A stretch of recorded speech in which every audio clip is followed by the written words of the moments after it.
दुनिया ताइवान में फंसी हुई है, लेकिन इधर चीन बलूचिस्तान और पीओके में खेल कर रहा है। आखिर यहाँ क्यों घुसी है चीनी सेना, और जिसका जवाब भी मिलना शुरू हो चुका है। जहाँ एक तरफ ये सब कुछ हो रहा है, तो भारत को धमकी देना महंगा पड़ा है चीन को। भारत ने भी अब दाग दी है मिसाइल। जानेंगे क्या है मामला, आइए जानते हैं इन खबरों को विस्तार से। चीन एक तरफ तो मिलिट्री ऑपरेशन के जरिए ताइवान को हड़पने की तैयारी में जुटा है, दूसरे तरफ कई देशों को कर्ज तले दबाकर अपना दबदबा भी बढ़ाने की फिराक में है। श्रीलंका को लोन और इंफ्रास्ट्रक्चर के नाम पर डुबो दिया, और डुबोने के बाद पाकिस्तान की बारी है। वैसे जैसा कि श्रीलंका में सर्विलांस शिप पहुंच रहा है, जिसके लिए श्रीलंका ने अब नए नए एक्सक्यूज देने शुरू कर दिए हैं। श्रीलंका का ये कहना है कि हमारे पानी में जैसे ही ये जहाज घुसेगा, वैसे ही सारा रडार और सर्विलांस का सिस्टम स्विच ऑफ कर दिया जाएगा और भारत को इससे कोई खतरा नहीं होगा। हालांकि ये कौन तय करेगा कि चीनी जहाज ने स्विच ऑफ किया है या नहीं किया है, इसकी कोई जवाबदेही अभी तय नहीं हुई है। मतलब साफ है, श्रीलंका भारत से मदद लेता रहेगा, लेकिन चीन के हाथ को भी नहीं छोड़ेगा। और यही हाल इस वक्त बना कर रखा है श्रीलंका ने कि कभी भी चीन से लोन पास कराया जा सके या लोन के ब्याज माफ करवाए जा सके। वहीं इन सब के बीच में एक बड़ी खबर ये आ रही है कि $2 बिलियन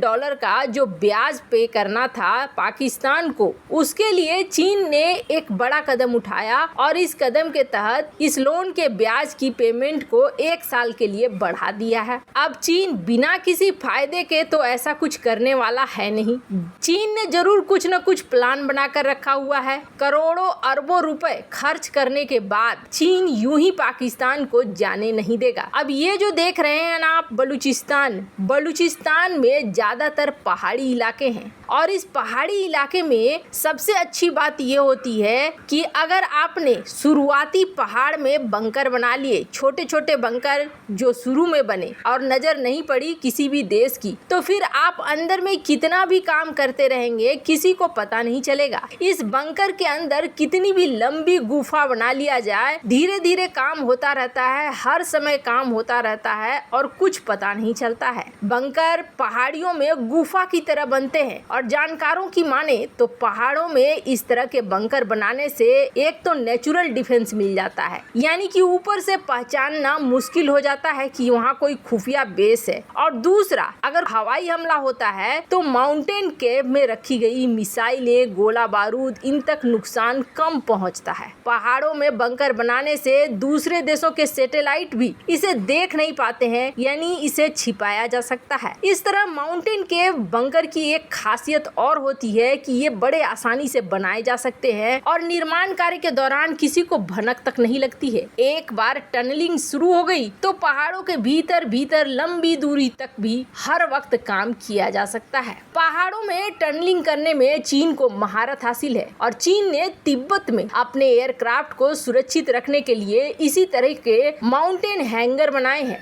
हालांकि ये माउंटेन हैंगर को लेकर कई तरह की बातें आती हैं, पर अब ये खबर आ रही है कि बलूचिस्तान में इसी तरह की एक मिसाइल फैसिलिटी बना रहा है, और ये मिसाइल फैसिलिटी कितनी बड़ी है ये निकलकर सामने तो नहीं आया है, पर बलूचिस्तान के खुजदर में जिस जगह ये निर्माण हो रहा है, वहाँ पाकिस्तान की एक मिसाइल रेजिमेंट पहले से तैनात रहती है। खुजदर में पाकिस्तानी सेना का एक बड़ा कंटोनमेंट एरिया है, और ये मिसाइल बेस पाकिस्तानी सेना के क्वेटा कोर के अंतर्गत आता है। बुधवार को ही पाकिस्तान के विवादित military commander lieutenant general Asif Ghafoor को पाकिस्तानी सेना ने क्वेटा का कमांडर बनाया है, और ये तब जब हेलीकॉप्टर क्रैश में मारे गए थे core commander lieutenant general Sarfaraz Ali. अब आपको समझ में आया होगा कि आखिरकार ये इतने बड़े बड़े अफसर बलूचिस्तान के लिए हेलीकॉप्टर में दौरे पर क्यों निकले थे। दरअसल यहाँ पर चीन ने अपनी सेना उतार दी है, और ये चीनी सेना इस वक्त पाकिस्तान पाकिस्तान के लिए या बोले खुद के लिए बना रहे हैं बंकर। बलूचिस्तान के साथ साथ चीन पाकिस्तानी सेना के लिए पीओके यानी कि पाकिस्तान के कब्जे वाले कश्मीर में भी मिलिट्री इंफ्रास्ट्रक्चर बना रहा है। और खुफिया रिपोर्ट की माने तो हाल ही में पीओके के शारदा आर्मी कैंप में भी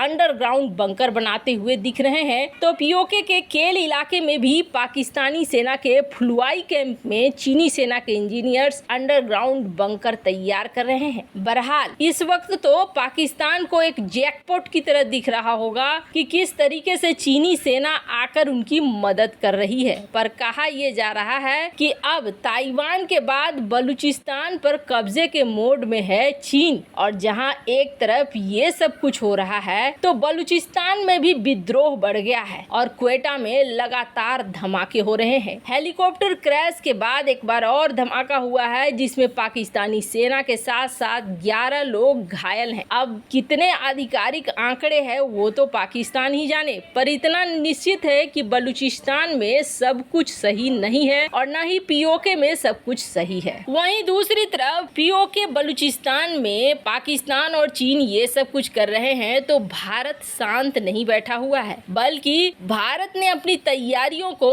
और भी ज्यादा मजबूत कर दिया है। चाहे वो रणनीतिक रूप से हो या कूटनीतिक रूप से हो, हर मोर्चे पर भारत अपने आप को तैयार रख रहा है। ताइवान मुद्दे पे भारत ये साबित कर रहा है कि अगर तुम दो फ्रंट की वॉर के लिए खड़े हो पाकिस्तान और अपने आप को दिखाते हुए, तो हम भी ताइवान, जापान और खुद इधर से यानी कि दो फ्रंट की वॉर के लिए तैयार है। अब बात रही हथियारों की, तो आपको बता दें अमेरिका ने अब बड़ी चेतावनी देते हुए ये कहा है कि जो बड़ी नौसेना दिखला रहा है चीन, वो बड़ी नौसेना के हथियार उतने बड़े और उतने सक्षम नहीं है। चीन अपनी चालाकियों से बाज आए, वरना हमारे दो युद्धपोत ही चीन के लिए काल बनकर उभरेंगे और चीनी नौसेना जो इतनी बड़ी हो चुकी है उसे छोटी करने में देर नहीं लगाएंगे। खैर ये तो चीन और अमेरिका के बीच की तनातनी है, पर इन सब के बीच में भारत ने भी एटीजीएम की फायरिंग की है। स्क्रीन पर आप देख सकते हैं ये वीडियो जो डीआरडीओ के द्वारा लॉन्च किए गए हैं और इसमें इन मिसाइलों का सफल परीक्षण किया गया है। यानी कि भारत की तैयारियां